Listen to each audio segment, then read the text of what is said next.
Pai do Senhor, a todos que estão aí direito, Pai do Senhor, irmão do Senhor. Pai do Senhor, muito obrigado. Amém. Estamos numa edição especial desta palavra que é a você. Hoje iremos falar sobre namoro cristão. Temos nosso convidado especial, irmão Deodoro, do Senhor, diácono da igreja da Ilha, agora da Igreja. Irmão Deodoro, como é que está? Bafuxinha, muito obrigado a todos, muito boa tarde, que nos acompanham a estas horas. Nós estamos bem, na graça de Deus. Sendo um domingo, tivemos um culto abençoado. E agora aqui para esta conversa, para o conforto de todos nós. Amém. Irmão Deodoro, sobre o namoro cristão, que é o nosso tema de hoje, nós devemos explicar bem. A primeira questão é o que temos que entender sobre o tema? Namoro cristão, o que é? Na verdade, o namoro cristão vem a ser um dos marcos da palavra de Deus, porque ele está indensado naquele que é o projeto de Deus. O casamento é o projeto de Deus. E ele não tem início sem antes passarmos pelo namoro. E aqui importa destrinçar, falar a terminologia namoro. O que é isto namoro cristão?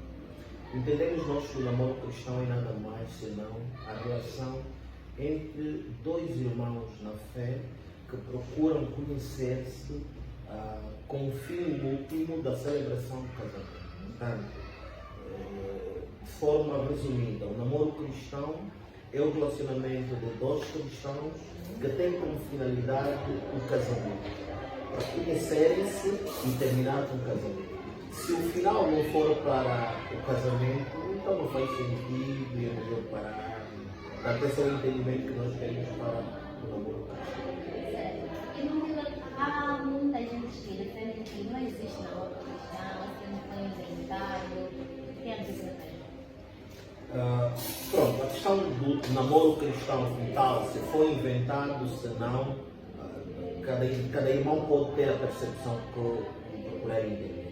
Tal como dissemos na primeira instância, o namoro precede o casamento. E é nada mais senão o conhecimento dos dois irmãos que se vão relacionar para que no final deste processo de conhecimento tenham o casamento. Poderíamos não dizer namoro, dizer relação, amigos, conhecimento. Portanto, essa é apenas a questão do nome que precede o casamento.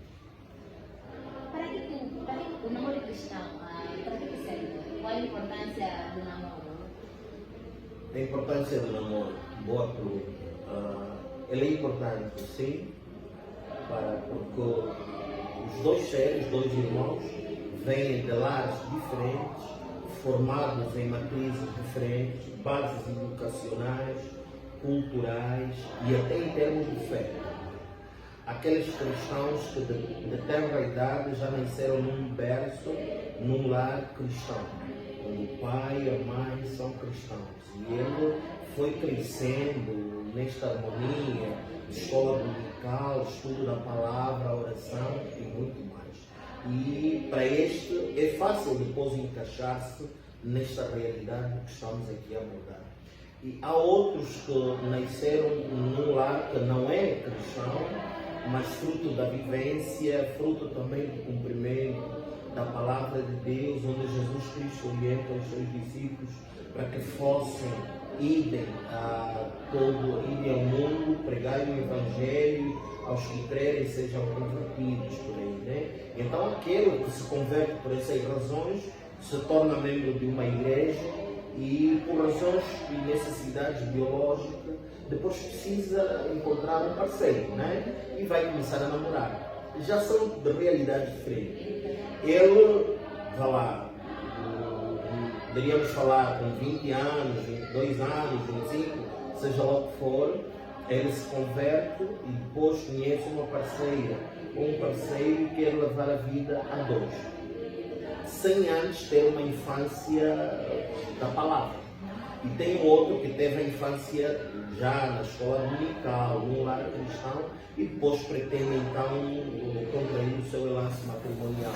Tem essas nuances todas que são muito, mas muito importante mesmo assentar a nossa relação a dois.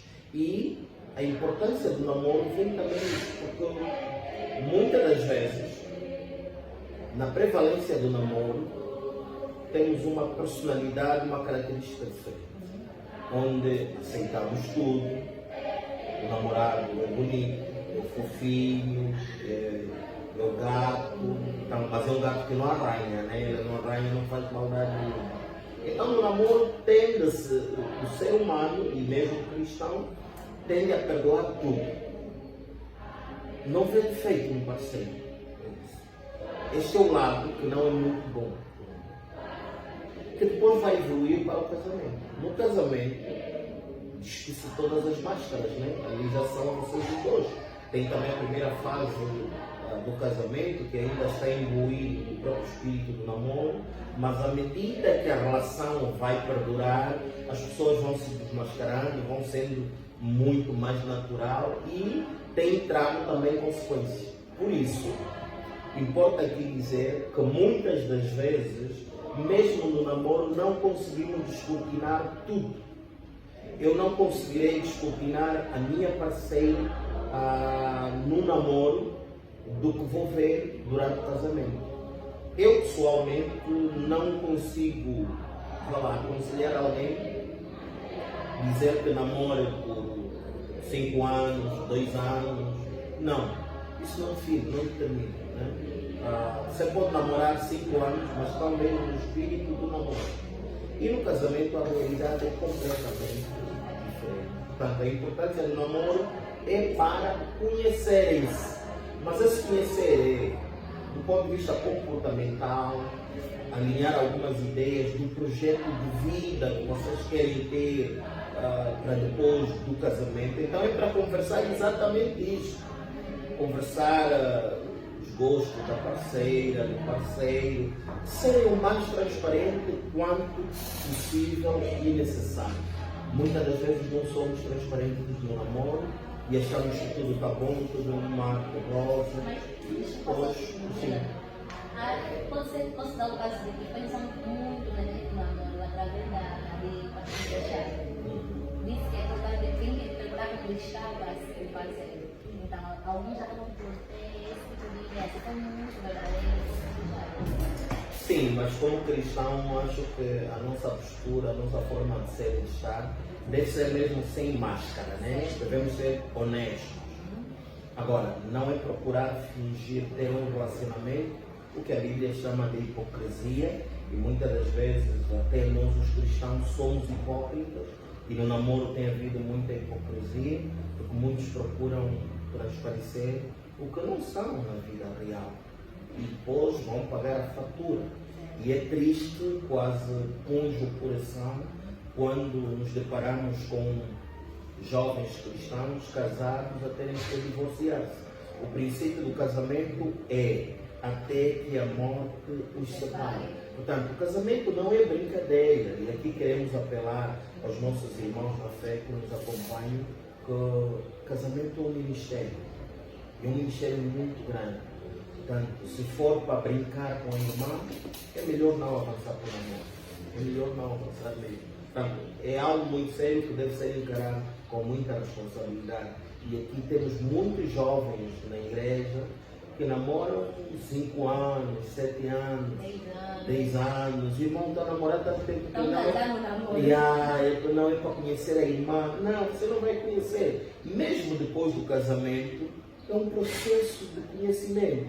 E nós não namoramos só antes do casamento.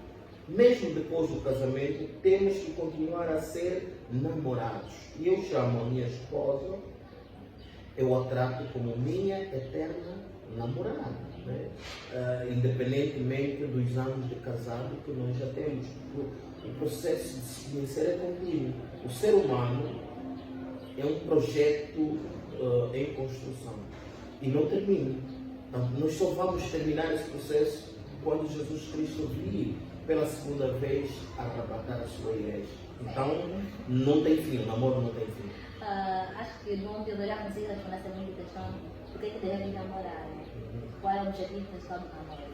Para nos conhecermos. Para nos conhecermos. Nós precisamos namorar é para conhecermos uns aos outros. Né? Mas esse tempo de conhecimento não se esgota apenas no namoro. Se você quiser conhecer a tua parceira no namoro, depois vão ter que terminar, porque depois você está complicado, está difícil, não estou a conseguir, não estamos a nos entender. É para entender mesmo que isso vai ser o curso da vida. Não somos uma obra acabada. Mesmo depois de casado, ainda vai dizer, você afinal assim, no namoro não mostrava esse lado. Então, a construção da vida a dois é um processo, é um projeto muito sério que deve ser encarado também na dimensão da mesma seriedade. Falando de homem experiente, homem casado, quais são os princípios, irmão Teodoro, que devem se houver no namoro cristão? Princípios a observar no namoro. Quando estamos a namorar, primeiro, pensar no futuro. Nós estamos a namorar, devemos pensar no futuro. Estamos a namorar por quê e para quê? Tá? Agora, você não vai começar a namorar porque o irmão Rubem está a namorar, o irmão Timóteo está a namorar, o irmão Nelson está a namorar. Não. Você quer namorar por quê? Qual é o fim do namoro para ti? Então, quando você consegue definir os princípios pelos quais deves partir o namoro, vais ter uma base sólida para este relacionamento a dois. Primeiro, sou de opinião que os jovens, antes de partirem para o namoro, tenham um primeiro processo de formação consolidado. Né? Hoje por hoje, é verdade que o homem é o provedor da família, do lar, está lá na Bíblia, bem claro, nós aceitamos, concordamos com isso. Mas a dinâmica da cidade, a mulher não pode esperar apenas que o homem me faça feliz. Eu vou casar, vou encontrar... Faz tudo, né? O meu Brad Pitt, para me fazer feliz em tudo. Não, o namoro não é para ele te fazer feliz. Você não pode vir à casa dos teus pais frustrada para que o teu parceiro te faça feliz. Não, vocês devem se fazer felizes. E então, se o teu namorado está a estudar, você também estuda. Isso é para os irmãos que estão a nos acompanhar. Estudem, arranjam, consigam um emprego, porque a mulher é auxiliadora, o que a Bíblia, a palavra de Deus diz. Você não vai estar, senão depois na relação vai ficar uma relação muito pesada, né? Quando está casada, para comprar tomate, tem que pedir um marido, comprar sal de 200, marido mesmo. Mas então você, que tipo de mulher é? Né? Isso, no contexto urbano, já não funciona. Portanto, um dos princípios é pensar no futuro. Está a namorar para quê? Está a namorar por quê? Número 2, amizade. Você está a namorar, tem que procurar ser amigo. Amigo do teu parceiro. Conversarem de tudo e mais alguma coisa. O que é que eu quero dizer com isso? Por vezes caímos nas mesmices de que quando estou com o meu namorado é só para falar de coisas boas. Você é fofo, você é bonito, você me faz feliz. Não, isso são flores. E a vida real não é só de flores. Há momentos que a coisa vai azedar. Há momentos que a coisa vai ficar feia. Mas se você estiver consciente por que estás a namorar, por que te casaste, você vai superar. E sobretudo, a terceira figura que deve estar no meio da vossa relação é Jesus Cristo. Deve estar você, a tua parceira, você, o teu parceiro e Jesus. Muitas das vezes o nosso namoro, a nossa relação não avança porque queremos trazer terceiras figuras, terceiras pessoas no nosso namoro. E essas destroem, né? Trazem conselhos que não são muito bons. Em relação à amizade, por exemplo, ela vai ajudar a consolidar, a trazer a paixão e muito mais, mas o livro do Provérbio, no capítulo 17, versículo 17, diz: o amigo ama em todos os momentos, o amigo é um irmão. O amigo está contigo nos bons momentos e nos maus momentos. Então é importante que tenhamos a amizade como um princípio do namoro. Tá? O nosso namoro deve visar honrar e agradar a Deus. Esta relação está a partir com que pressupostos? Eu quero namorar com ele por quê e para quê? Por pena? Não, eu não posso namorar por pena. Porque ele está há muito tempo, não está a aparecer ninguém para namorar com ele, então você já me oferecer, para o irmão não sofrer muito, pode ter certeza que este relacionamento está condenado ao fracasso. Né? Então, a honestidade, a fidelidade, a sinceridade, e baseado no pressuposto de honrar e agradar a Deus, é muito importante. E dentro disso, vamos ter que ter também o princípio do respeito. Respeitar a nossa parceira. Respeitar o nosso parceiro. Se vocês forem amigos, se estabelecerem a amizade como princípio no namoro, vai ser bom. Porque isso vai vos ajudar a ter conversas francas, conversas abertas. No namoro pode haver briga, pode haver desentendimento, sim, mas é importante, não recue. Quando houver momento de fricção na relação, é importante, porque vai te ajudar. A vida real é aquilo. Se você quiser procurar um irmão que vão namorar toda a vida, sem briga, isso não existe. Não existe mesmo. Podem ir até para Jerusalém, não vão encontrar. Vão lá na Cidade Santa, não vão encontrar uma relação que não tem problema. Portanto, desistir de um namoro porque houve briga, não, você não está preparado. Tá? E quando tiver briga no casamento, vais querer sair. Agora, lembre-se que no dia do teu casamento, o pastor vai dizer alto e em bom tom: o que Deus uniu, homem algum pode separar. Então, esses são os princípios, entre outros, que devem nortear, consolidar a nossa relação. Que, para terminar, deve estar também baseado na honestidade. Devemos ser honestos, fiéis, transparentes. Isso vai ser bom. E muito ainda falava sobre alguns pressupostos que devem haver no namoro cristão.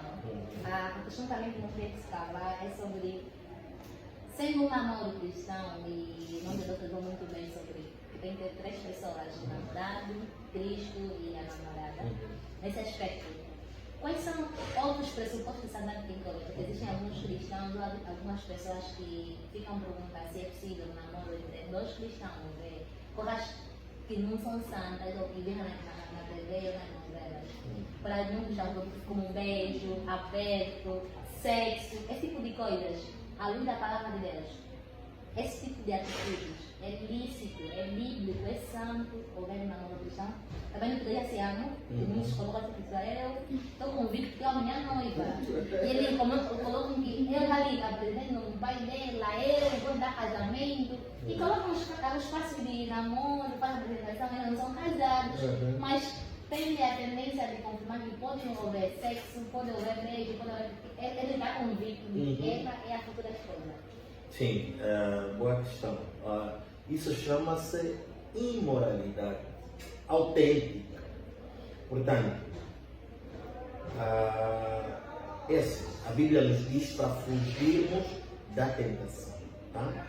Fugirmos da imoralidade. Olha, e a Bíblia nos diz em Coríntios, 1 Coríntios, capítulo 6, versículo 18. A Bíblia diz: fugir da fornicação.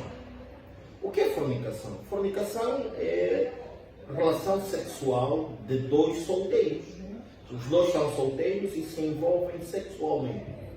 É imoralidade. A Bíblia diz que o nosso corpo é o templo do Senhor. O Espírito Santo vive em nós.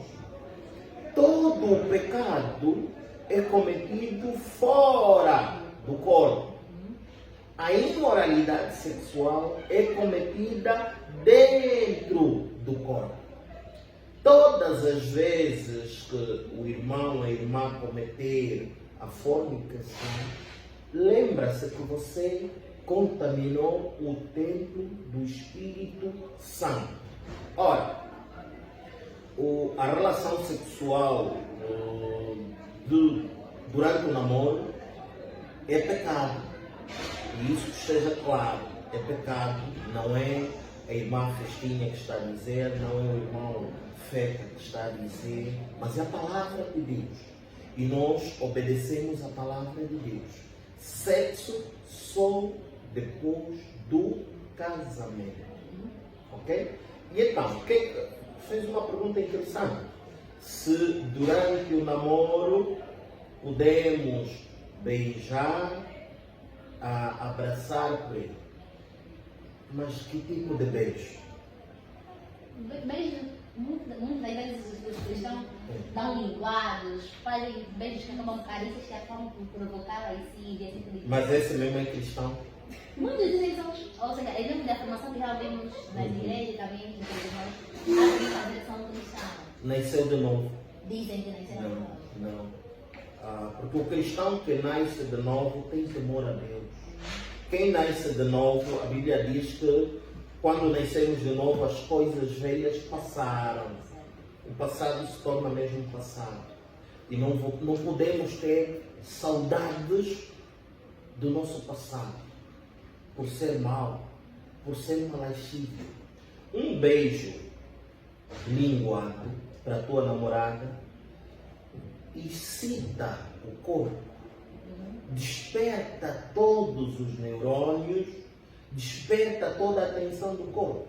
O beijo linguado só está reservado para nós que somos casados.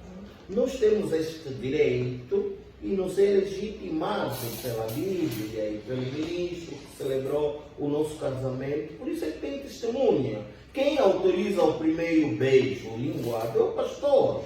E aquele momento que, na celebração do casamento, a própria igreja depois cobra. Não, beijo. Aquele é um beijo oficial. É verdade que o casamento é celebrado na igreja, no templo ou em outros sítios. E às vezes os noivos, o casal ainda também fica meio retraído, com vergonha, porque está lá o pai e a mãe, mas é permitido. Portanto, o beijo linguado só é de facto permitido depois do casamento. Por quê? Porque ele desperta outra parte do nosso corpo.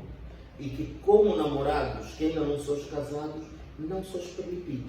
Se você beijar e depois ficar excitado, você vai pecar. Este namoro não está a ser feito com base na santidade, na pureza, na observação da palavra de Deus. Pode sim dar beijo.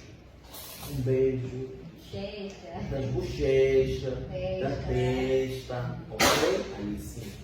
Em relação ao abraço, há que ter muito cuidado também. E no namoro dos dois jovens cristãos, o homem é sempre o mais estranho. As meninas, não sei no meu tempo, não sei como é que é agora no vosso tempo. No meu tempo, as meninas eram sempre as mais resistentes. Porque aquela menina que ora, que busca Deus, busca pureza, busca santidade, não aceita. Ela até pode ver que o irmão está querendo dar abraço, dar um beijo, ela evita. Mas agora já não evita, porque senão vou lhe perder. Se eu evitar, ele também vai buscar a outra, então entrega só já, dá só. Não. Literalmente assim, meu Deus. Pois, mas ali, agora temos que ver, aqui nós servimos. O nosso Deus não muda. O nosso Deus é o mesmo, ontem, hoje e há de ser eternamente. Tá? Portanto, ele não mudou. A palavra de Deus também não mudou. É a mesma.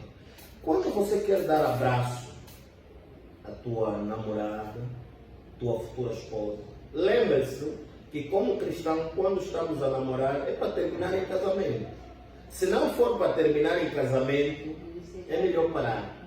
Por isso é que quando queres namorar, vê se já terminaste a formação, ok? Vê se já tens um emprego, para não ser doméstica em casa. Porque quando estamos a casar, não é para isso, é mobília de casa. Não. Vocês estão a casar para pôr as cabeças a funcionar, para projetarem, ter planos de filho, quantos filhos queremos ter, o que é que vamos fazer. Epá, depois do casamento vamos viajar, depois da noite de núpcia, onde é que vai ser a nossa noite de núpcia, vamos viajar, uma lua de mel. É para pensar e pôr as coisas a funcionar. Porque se você não se prepara para o casamento, depois do casamento, o jovem vai conseguir um emprego, você vai passar o dia em casa. Então o teu trabalho vai ser lavar a roupa do marido, do bebê, preparar comida. E quando você não trabalha, não tem ocupação, não tem nada, vais encontrar um irmão que também a vida dele é só fazer neném. Vão começar a fazer um monte de neném em casa. Tá? Um está na barriga, outro está nas costas, o outro está aí a gatinha. Não, essa mentalidade, isso até não é recomendável. Como cristãos, não podemos agir assim. O cristão deve agir dentro do princípio até também da ciência de gestão, né? Planificar, ordenar, dirigir, avaliar. Tá? O cristão é o cidadão mais moderno, mais inteligente que existe. E sobretudo hoje, no século XXI, os jovens devem estar moldados para esses desafios. E ali, para evitar essa questão da promiscuidade, da imoralidade, não é aconselhável namorados saírem só os dois.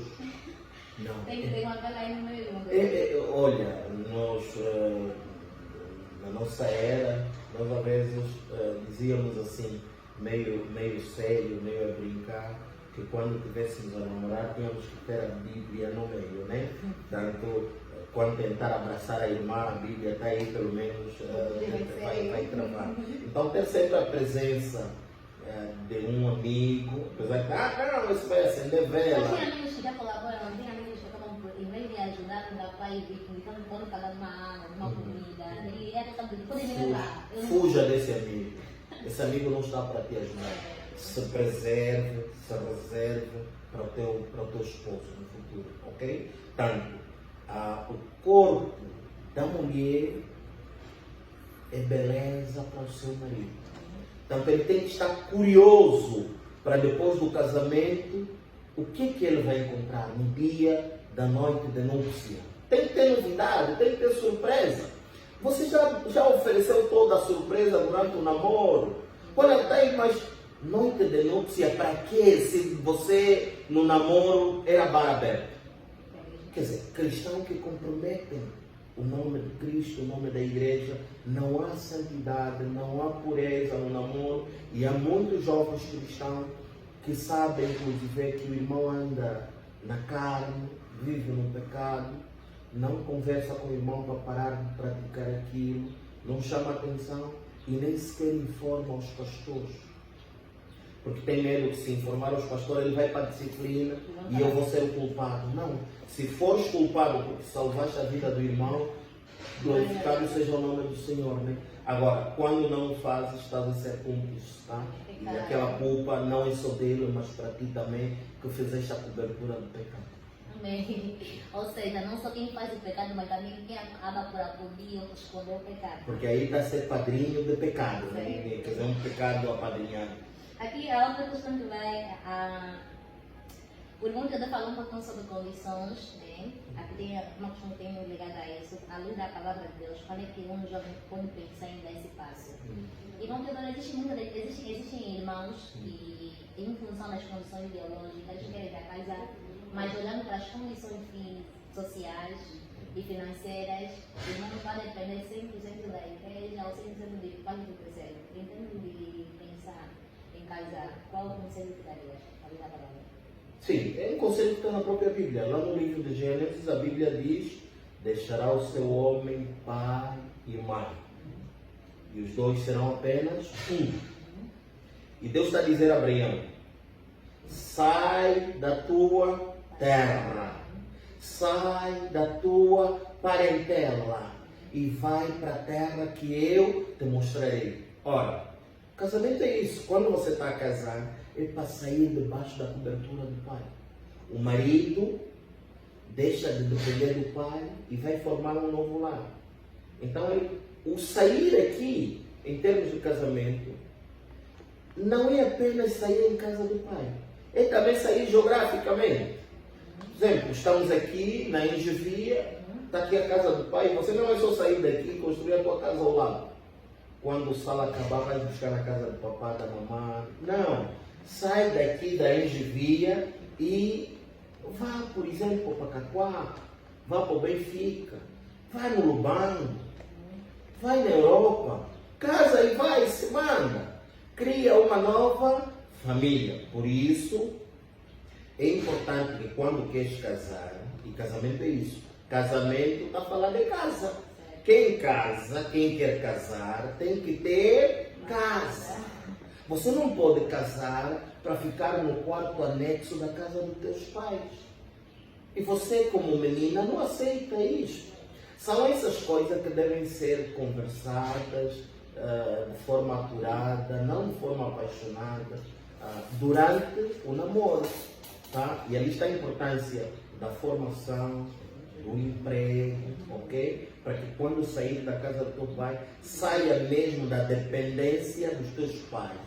Porque você vai formar uma nova família, vai constituir uma nova família, tem que ter casa, tem que ter emprego. Se você não tem emprego, está casado por quê e para quê? Vão se sustentar como? Aqui não é porque Deus proverá. Não, Deus não é louco para prover coisa que você não se preparou. Deus te deu cabeça, mão, pernas, cabeça para pensar, mão para fazer acontecer, as pernas para se movimentar. Deus vai providenciar sim, mas você tem que se movimentar. Quando estamos a falar de oração, é orar e agir. Tá? Você tem que agir. Não é Deus proverá. Deus proverá, mas você está de braços cruzados. Não, Deus não vai prover nada. O que Deus vai prover é mesmo aquele teu relaxo. Você está relaxado, vai manter naquele relaxo. Então, é importante. Está a falar em casamento, tenha casa, tenha emprego, tenha formação. E aqui, nas cidades, no século XXI, repito o que já dissemos no princípio, a necessidade de manutenção do lar não é apenas do noivo. O marido é sim o provedor, ele é o sacerdote da casa, deve promover a paz, a união, a harmonia, tudo isso, mas a mulher também, ela é auxiliadora. Né? Então é importante que tenhamos esses aspectos todos bem arrumados. E não se case apenas porque está a sofrer pressão das amigas, dos pais. Já estás mais velha, já... Não. Se não estiver a aparecer, sirva o Senhor. Fica sacerdotisa na igreja, vem servir a Deus. Agora, não vai só se oferecer, porque o grande problema é que é viver por aparência.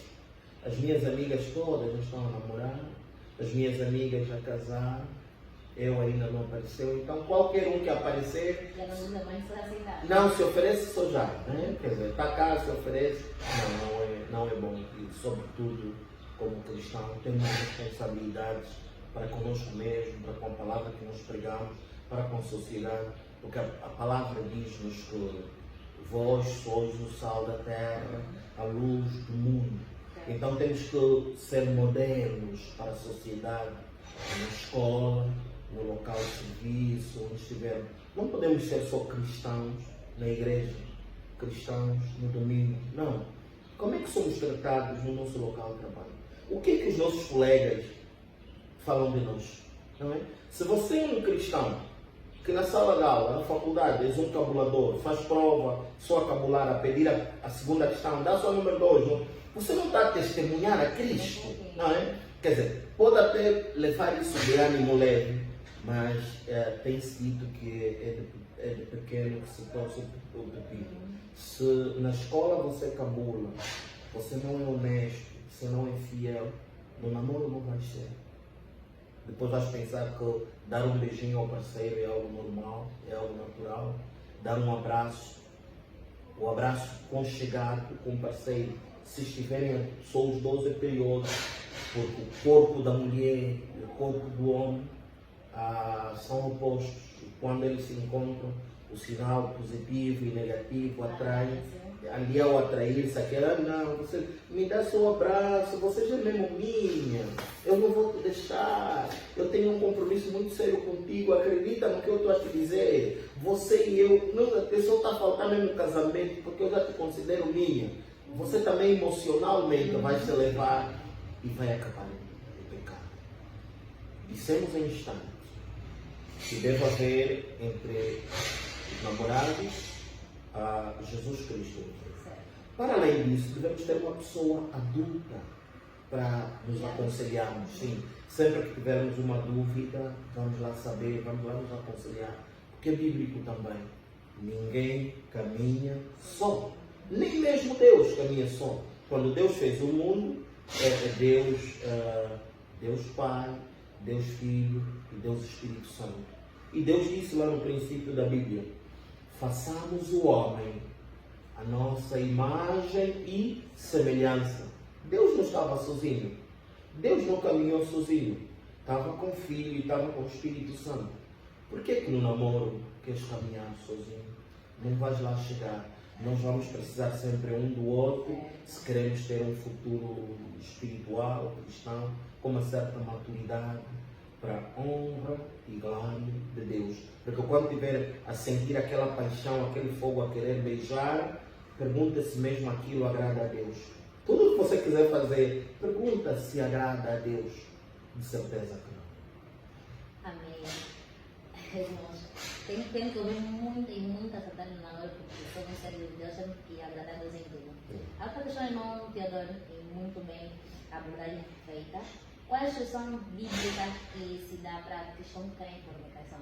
O exemplo de muitos de nós que já não temem a Deus, acabaram por uns por causa de conhecimento, outros é mesmo por teimosia. O irmão Teodoro disse muito bem sobre não tentar, não se dar nos que somos fortes, temos que aprender. E de preferência até pessoas que nos acompanham para evitar pecados.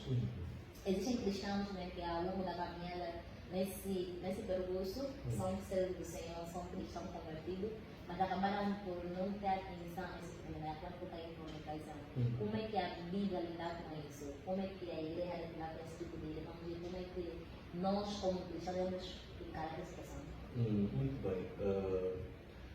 A orientação bíblica é: quando se comete pecado, há pecados que cometemos e podemos confessar somos. Quando esse pecado é cometido a sós. Mas temos que ver o grau do pecado, o tipo de pecado, que podemos pedir perdão e dizer: não, Deus já me perdoou e não preciso ir à igreja. Está bem? Tanto, se eu faltar com a verdade, a irmã Festinha ou um outro irmão na fé, marcar um compromisso e eu não honrar o compromisso, fazer promessas e não honrar, eu posso pedir perdão e entre nós aquilo está ultrapassado. Mas um pecado do nível de adultério já para os casados, um pecado de fornicação, um verdadeiro cristão, quando peca, sente tristeza pelo pecado cometido. A sua alma fica devastada e retraída. E esse tipo de pecado não posso só confessar eu e Deus. E dizer à minha namorada: epa, pecamos, vamos pedir perdão a Deus. Não, isso é grave. Eu vou terminar de ler o capítulo 6, o versículo 18, 1 Coríntios, que diz: fugir da fornicação. Todo pecado que o homem comete é fora do corpo, mas o que fornica peca contra o seu próprio corpo. Versículo 19. Ou não sabeis que o vosso corpo é o templo do Espírito Santo, que habita em vós, o qual tendes da parte de Deus, e que não sois de vós mesmos. Quando nós aborrecemos o Espírito Santo, aqui é, vá lá, a escuridão e a clareza. Não habitam. Não há comunhão entre a luz e a escuridão. Nós estamos aqui agora porque está claro. Quando escurecer, o sol vai fugir e a escuridão vai virar. Quando o sol nascer, exatamente assim. Tanto quando nós pecamos, o Espírito Santo entristece-se também, a luz fica ofuscada em nós. A recomendação para isto é o que nós já dissemos. Para além de Jesus Cristo, que é a pessoa do Espírito Santo que está entre o nosso namoro, devemos ter uma pessoa adulta e experiente para nos acompanhar e nos aconselhar. O que é que muitos jovens hoje fazem? Esconda namoro. Pois, escondem, não querem falar com a liderança, não querem falar com gente adulta e às vezes chamam um amigo também da mesma faixa etária que vive os mesmos problemas, porque essa é da minha confiança, vai guardar, não estava a fazer absolutamente nada.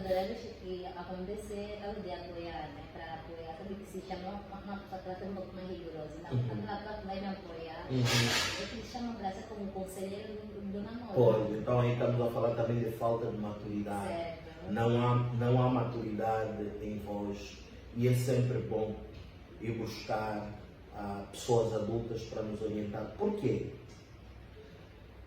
Há coisas que não se aprendem na faculdade, há coisas que não se aprendem na escola. Aprendem-se com a longevidade da vida. Há coisas que a irmã Festinha sabe, a minha filha que tem 14 anos não sabe. Porque provavelmente a irmã Festinha possa ter 18 anos, 17. Quem tem 14 não sabe o que de 17 sabe. O que eu sei, a irmã Festinha não sabe. Não é porque eu estudei, passei na escola, não. É a experiência da vida. E há um adágio na filosofia Bantu que diz, e ela essa está em Ubuntu, eu vou dizer e depois vou traduzir. Ela diz que o soquiolete haikutomivis. O soquiolete é um capim. Se nós estivermos andando numa mata densa, escura, pode haver um capim. O capim que você está vendo não pode furar o olho. Se você está vendo, não vai lá mesmo para te furar o olho. Falta de sabedoria, falta de inteligência. Tá? Então, nós temos que saber contornar os imbróglios que a vida nos impõe. Então, a presença de uma pessoa adulta e madura na fé é importante. É verdade que também existe, mesmo a nível do mundo cristão, pessoas adultas que também não têm maturidade. E a vida faz... O ser humano gosta sempre de facilidades. Quer sempre ir buscar aquele que compactua com os seus comportamentos, com as suas aventuras, para estar sempre a lhe dar um sim, uma mãozinha na cabeça, um conselho manso. Quero ouvir isso. E daqueles irmãos que falam a verdade tal como ela é, que prega o Evangelho tal como ela é, à luz da palavra, não dos nossos conceitos humanos, fogem-se disso. Mas nós temos que ser cristãos 24/24, pregar a verdade tal como ela é. Se o irmão fugir, não está a fugir de ti, está a fugir a palavra de Deus. Então ele próprio depois vai ajustar-se com a palavra de Deus. Portanto, o conselho em relação a isto é, depois disso, o pecado de fornicação não é para ser ultrapassado entre o namorado e a namorada que cometeram adultério. Não. Choram pelo pecado, lamentam pelo pecado, peçam perdão a Deus, mas levem depois para uma pessoa adulta na fé. Dizer para irmão, se é pastor, se é diácono, alguém que seja da vossa confiança. Esta pessoa, sim, de idoneidade espiritual, ele pode depois entender a gravidade do caso e vos fazer um acompanhamento e pode perceber se a nível daquele fórum que vocês criaram ultrapassar aquilo e continuar agora a vos acompanhar até que vão ao casamento. Se for reiterado depois, vocês têm que ser levados à igreja e anunciar a vossa descomunhão. Só que o cristão pensa que não pode ir para a descomunhão. Não, tem que ser disciplinado. tem que ir para a disciplina, arrepender-se do pecado, só depois ser restaurado. E esse tipo de pecado, muitas das vezes também, é muito o que acontece com os irmãos. Levanta, quer confessar o pecado, dizer, irmãos, eu levanto para confessar, pequei contra a igreja, que Deus me perdoe. Está bem, pecaste, mas que tipo de pecado você cometeu? Você roubou, diga mesmo, irmão, eu me coloco em pé diante de Deus e da igreja para pedir perdão porque roubei na empresa, desviei X milhões de kwanza e peço perdão a Deus. Mas quando está a pedir perdão para essas coisas materiais, tem que depois fazer a reposição. Você pecou, roubou, devolva. Tem que reparar. Você cometeu a fornicação, pede perdão e não volte a cometer o mesmo pecado. Veja, Jesus num dado momento trouxeram-lhe uma senhora, uma irmã que foi pega no ato de prostituição em flagrante delito. E então eles trouxeram para que fosse julgada e condenada. Jesus, na sua onisciência, misericórdia, capacidade de perdão, de análise do problema, ele refletiu e perguntou dentre eles quem nunca tivesse pecado, que fosse o primeiro a tirar a pedra. E depois de ver que ninguém teve coragem de acusar, Jesus disse também, nem eu te condeno. O que é que disse? Vá e não peque mais. Portanto, quando alguém está na disciplina, e este é um grande erro que muitas das nossas lideranças também têm cometido. Quando alguém está na disciplina, não quer dizer que você já não pode lhe saudar, não pode lhe visitar. Não, isso está completamente errado. E os pastores que procedem assim estão a agir segundo a vontade deles e não da Bíblia. Porque quando alguém vai para a disciplina, é uma responsabilidade muito grande para a igreja. Para não se perder. É trabalho da igreja orarem por ele, visitá-lo, acompanhá-lo, para que ele se restaure e volte à comunhão com os irmãos. Se ele, a própria Bíblia também diz lá no livro de Mateus, o apóstolo Paulo diz que para irmão que cometeu o pecado, conversa-se com ele. Se ele ouvir, você ganhou o irmão. Se não ouvir, chama um segundo irmão, fala com ele. Se o irmão ouvir, tudo bem. Se não ouvir, então leve o assunto para a igreja, para a liderança da igreja. Quando a igreja conversar com o irmão, se ele se arrepender, tudo bem, fica ultrapassado. Caso não, a própria Bíblia diz para ser chamado de anátema e ser expulso por causa da resistência à palavra de Deus. Portanto, quem estiver num tipo de pecado como este, deve contactar pessoas adultas na fé para serem acompanhados, serem aconselhados, orar e trabalhar com eles. Se conseguirem ultrapassar, tudo bem. Caso não, que vá para a igreja, para a liderança da igreja resolver. E se te porem na disciplina, irmão, agradeça. Agradeça, não foge, porque de certeza absoluta que quando sair da disciplina, você vai sair rejuvenescido, vais falar com autoridade em relação a esse tipo de pecado e dessa experiência que você vai passar. Mas nesse caso, depois do irmão cair em fornicação, a irmã cair em fornicação, se a irmã conseguir notar, às vezes a comadre ensina também dificulta muito e muita gente deixa de fornicação só quando tem gravidez. Então, quando estão fazendo relações sexuais que já pecaram contra Deus, o ato sexual do casamento, eles não consideram como fornicação, só não reconsiderar e conseguir se pronunciar na igreja para não ter gravidez. E pronto, se caso houver gravidez, vão ir para a igreja para conversar, acaba por perder o bebê ou mesmo não perder. Mas o irmão ainda não práticas sexuais com a irmã, mas evitando com que venha não gravidez. Nesse cenário, como é que a Bíblia está nesse cenário? Isso é promiscuidade. Esse irmão não nasceu de novo. Não nasceu de novo. Porque quem nasce de novo, quando peca, sente tristeza pelo pecado. Quando você peca e não sente tristeza pelo pecado, dobra os teus joelhos, peça a Deus para que nasças de novo. Porque quem está em Cristo, se é nova criatura, quando peca, ele chora, ele se sente amargurado, não tem desejo de voltar a cometer aquilo. Por isso é que quando se vai ao altar, usa um véu de grinalda, véu branco puro, para simbolizar também a pureza. Por isso é que quando você teve um namoro de fornicação, de promiscuidade, você está se a mentir a si mesmo. Você não pensa que está a mentir o pastor, está a mentir a igreja, não. O pastor não é um fiscal para ir te controlar todos os dias, está a namorar como, estás aonde, pecaste. Não.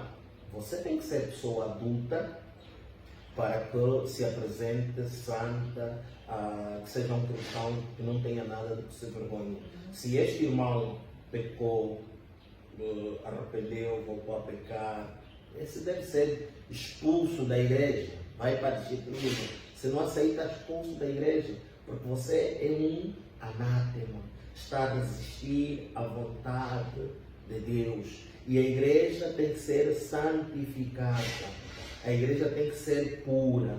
Então esses irmãos não nasceram de novo. Quem assim pratica, Cristo não está nele, o amor de Deus não está nele, não nasceu de novo. Este precisa se arrepender, precisa se converter, precisa nascer de novo, precisa receber Jesus Cristo como Senhor e Salvador. Porque quem tem Cristo verdadeiramente odeia o pecado, não gosta do pecado, ele foge do pecado, foge da tentação. Quando quer ir passear com a sua noiva, a sua namorada, não namora em locais escuros, não, ele namora em locais públicos, porque em locais públicos você não consegue fazer nada que ofenda a moral pública e mesmo a nossa cristandade. A outra questão é, irmão Teodoro, para cristãos, que se vê muito delas, julgo desiguais. Há muitos cristãos que defendem que no namoro é também evangelismo. Até a tendência que há na juventude atual é quando está a namorar, gostando do rapaz ou de uma menina que não é cristã, ele vai como evangelista, cativa, parecendo que é o Espírito Santo, para conseguir fazer com que a irmã se converta, a irmã venha para a atenção que lhe pertence para ficar casada. Namora com uma pessoa que não é cristã, com o intuito de convertê-lo ou convertê-la. O que a mãe nota sobre isso? Pois.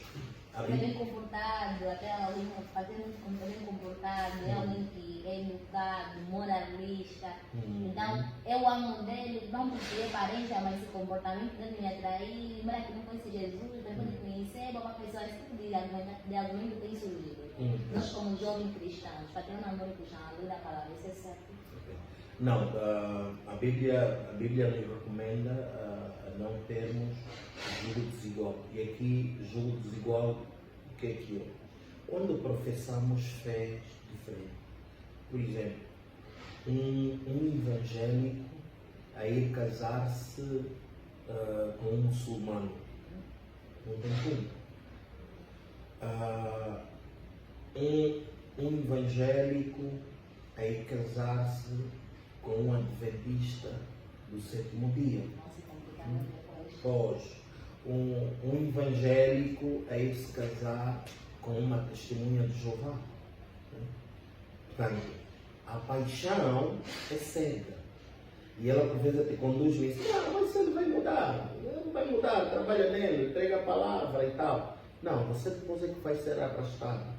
Tanto, muitos que tomam esse tipo de decisão, não é o Espírito que está a agir neles, é a paixão que lhes está a impelir a agir isso. Agora, tenha paciência, espera que a irmã ou o irmão se converta, esteja na igreja e depois vai lá ter com o irmão. Um outro caso que se pode dar é, você já é cristão, já tem domínio da palavra, e o irmão também está na igreja, mas ainda não tem a maturidade que você tem. Não, isso aí não é julgo desigual. Se ela já está na igreja, está na palavra, ela está a ouvir o estudo, está a acompanhar, de certeza que a maturidade cristã é um processo. Tanto esta conversa de que vou lhe pregar a palavra, vou ensinar. Não, temos muitas experiências de irmãos que agiram assim, hoje estão separados, hoje estão fora da igreja, abandonaram a fé e cada um está no seu caminho. Portanto, não são conselhos que se devam acolher. O que podemos passar também como testemunho, experiência de vida é: se você for cristão comprometido, conquistar os valores e competência, irmãs ou irmãos com valor, com maturidade, estamos a falar de valor ético, moral, ok? Temor à palavra, temor a Deus, vão aparecer. Homens existem e hão de existir até que Cristo venha. Irmãs também existem e vão existir até que Cristo venha. Agora, as irmãs têm que se potencializar. Se a irmã quer um jovem com qualidades, essa qualidade ele investiu para ter aquelas qualidades. Se for formação bíblica, secular, ele teve tempo de se preparar. Então a irmã também se prepara. Porque você não pode exigir que tenhas um namorado, um irmão que tenha qualidade e você próprio você não tem. Não, também é pecado, você está a ser orgulhosa, né? Você está a pedir o que você não tem. E muitas das vezes, sobretudo para nós, as nossas irmãs da IEA, relaxam muito. O irmão está a lutar, está a ir à faculdade, está a fazer alguma coisa, a irmã está mesmo à espera do príncipe encantado. Só que esse irmão vai crescer tanto na vida, e você que está à espera, ficaste lá para baixo, que depois já não vai olhar para ti. Isso é que dá que muitas das vezes os irmãos depois saem para irem procurar as mais qualificadas para estarem no pé da igualdade. Você deixou de investir em você.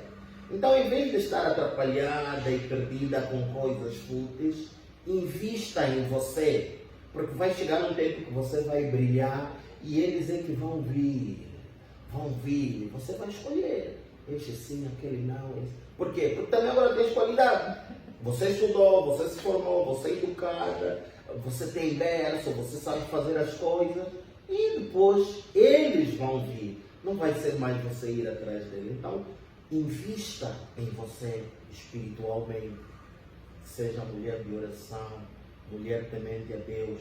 Mas não é só temente, é só orar, pôr lenço, sai até lá embaixo, pano até lá embaixo. Não! Investir mesmo, estudar a palavra de Deus, mas também fazer as unhas, está a estudar, está a ler a Bíblia, está a fazer make-up, está aí no jejum, está aí na vigília, mas também está aí na faculdade, está a sair da faculdade, também está a fazer um curso de inglês, está a fazer um curso de culinária. Quando o irmão vir para a vossa casa visitar, estás a fazer aí uma salada, está bem? Está tudo, tá? Espiritualmente está bem, mas também social. Aí sim, tá? Então é este equilíbrio que muitas das vezes não temos e depois ficamos só a lamentar, a cobrar, a esperar o que nós não temos também para dar. Amém. E por outro lado, nesse caso de que a pessoa não era cristã, namorava, e quando se converte, conhece Cristo e abre o mundo de Deus sobre ele, tem que deixar as coisas que estavam no passado. E a pessoa gosta de seu parceiro, já que não são casados, são namorados, como cristão. Qual a postura que qual o conselho que se daria para ele ter um namoro? Ele como é que ele é cristão? Tem Deus em tudo. Não é a postura que ele dá. Sim, não, na verdade, se ele já é cristão, ele já nasceu do norte, já se converteu, tranquilo, né? Aí é pacífico, já não há problemas de gravidade, porque está convertido, tem maturidade, ele sabe o que é, ali podem avançar normalmente com o mas o desnível não é aconselhável. Quando estão a namorar, se o teu noivo está a fazer mal, você também faça. O teu irmão na igreja local está a fazer, na tua também faça irmão. Ele está a fazer o obreiro aprovado, também faça. Ele está a fazer o ensino médio, também faça. Para terem o equilíbrio. Não é bom quando estão casados e não têm linguagem comum. Você está a falar H2O, ela não tem noção de que é H2O. Isso é grave, né? Então tem que haver compatibilidade, tá? Se houver muito desnível, E abertura para mulheres que procurar o exatamente, e para fazer a cobertura daquele vazio, né? Depois ele vai sentir, em casa o marido, a conversa não flui, o marido não tem assunto para debate, mas quando vai ao serviço, os colegas têm conversa que ela sente, uau, como é que os meus colegas têm um nível de abordagem bem mais elaborada que o meu namorado. Essas coisas são graves. Depois vai ver o que ele não tem em casa, está a encontrar no serviço, vai ser infiel. Porque a traição, muitas das vezes, não é só traição física, não é, também psicológica. Quando você vê, depois começa a fazer as comparações, o namorado da minha amiga é assim, da minha irmã, o meu é assim, você está aí para a relação de forma insegura, não é aconselhável. E o namoro é bom por causa disso. Quando vê que já há muito desnível nessas coisas, é melhor parar. Mas é preciso também saber escolher. E aqui para as irmãs gostam de escolher muito. Escolhem demais que acabam ficando sozinhos. Esse não, esse é muito escuro. Esse também é muito alto. Esse é muito baixinho. Vai escolhendo e depois, porque a mulher é como uma flor. De manhã ela está frondosa, está bonita. E depois, ao longo do dia, com o sol, ela murcha. E quando murcha, acabou. Portanto, há tempo para tudo. A Bíblia nos diz, há tempo para tudo. Para semear, para colher, para plantar, para regar, há tempo para tudo. Há tempo que você, como menina, está mesmo bonita nos olhos de todos os homens. Todas querem de ti. E você também está a se sentir a última bolacha do pacote. Está a escolher, esse não, aquele não. Quando assusta, vai ficar sozinha. Então é preciso ser inteligente nesta fase que a vossa flor está vistosa, para não estar a escolher muito, né? Portanto, um cristão tem que ser convicto e saber o que é que ele quer de facto com a vida. A última questão, irmão Teodoro, quais são os conselhos para jovens cristãos que têm um namoro puro e santo que agrada a Deus? Que busquem a vontade de Deus. A vontade de Deus é que sejamos cristãos que honrem e glorifiquem o nome de Deus. Que o nosso namoro seja também um marco para honrar a Deus. O nosso namoro seja espelho para os outros. Que os outros vejam o nosso namoro como modelo, se inspirem em nós. Porque o nosso namoro pode servir também de evangelismo para os outros. Quando nós respeitamos a parceira, respeitamos o parceiro, agimos de forma digna, isso glorifica a Deus e pode converter os outros também. Tanto andar de forma aversa ao que nós abordamos agora, não glorifica a Deus, não honra o nome de Deus. Então somos chamados para esta grande responsabilidade. É fácil? Não, não é fácil. Mas é para esse desafio que Cristo nos chamou. Porque o mesmo Jesus, o nosso Mestre, ele nos diz que no mundo vivereis aflições. Aflições em tudo. No namoro vamos ter aflições. Mas Jesus está a dizer que eu estive lá no mundo e venci o mundo.